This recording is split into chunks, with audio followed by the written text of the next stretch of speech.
छत्तीसगढ़ में हाल ही में पारित धर्म स्वतंत्रता विधेयक 2026 को लेकर विवाद तेजी पकड़ता जा रहा है।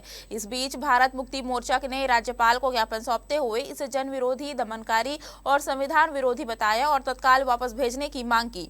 संगठन ने चेतावनी दी है कि अगर विधेयक पर रोक नहीं लगी तो मामला अदालत और राष्ट्रीय अंतर्राष्ट्रीय स्तर तक उठाया जाएगा। ज्ञापन में संगठन ने कहा कि यह कानून धार्मिक स्वतंत्रता के नाम पर आम लोगों को डराने और दबाने का हथियार बन सकता है। उन्होंने आरोप लगाया कि इसका दुरुपयोग करके विशेष वर्गों को निशाना बनाया जा सकता है और समाज में अविश्वास का माहौल फैल सकता है। संगठन ने सवाल उठाया है कि जब पहले से धर्म स्वतंत्रता अधिनियम 1968 लागू है तो नया कानून क्यों लाया जा रहा है। भारत मुक्ति मोर्चा ने राज्यपाल से इस विधेयक को तुरंत अस्वीकार करने और पुनर्विचार के लिए विधानसभा को लौटाने की मांग की। साथ ही मौजूदा और प्रस्तावित कानूनों की व्यापक समीक्षा की भी अपील की गई। देखिए 19 मार्च को एक विधानसभा में एक बिल पारित हुआ और उस बिल है धर्म स्वतंत्रता बिल। और उस बिल को जब अध्ययन किया गया, उस बिल में काफी असंगति है और काफी उस बिल में कमियां बताई जा रही है। और वो जो बिल है आर्टिकल 25 में जो अधिकार मिला गया है उस अधिकार को खत्म करने के बिल है। और उस बिल को हमारे लोगों ने जब अध्ययन किया है, उस बिल को पढ़ने से समाज में बंटवारा हो रहा है, लोगों में डर की माहौल हो रही है।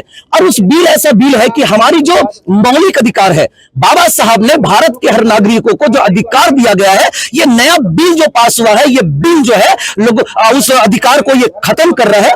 इसलिए छत्तीसगढ़ में हर दिन आंदोलन हो रहा है। कल रायपुर में हजारों की संख्या में आंदोलन हुई है और आज छत्तीसगढ़ के हर जिला में आंदोलन हो रहा है।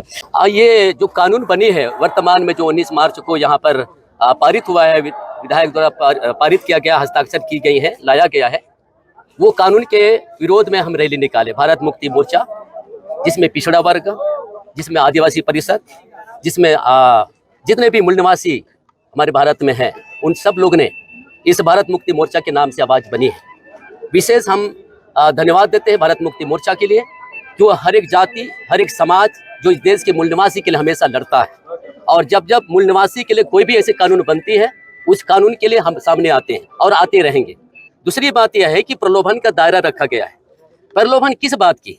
अगर किसी की सेवा करना एक प्रलोभन में आता है। हम चाहते हैं कि अगर हम प्रलोभन देते तो आप लोग भी प्रलोभन दीजिए।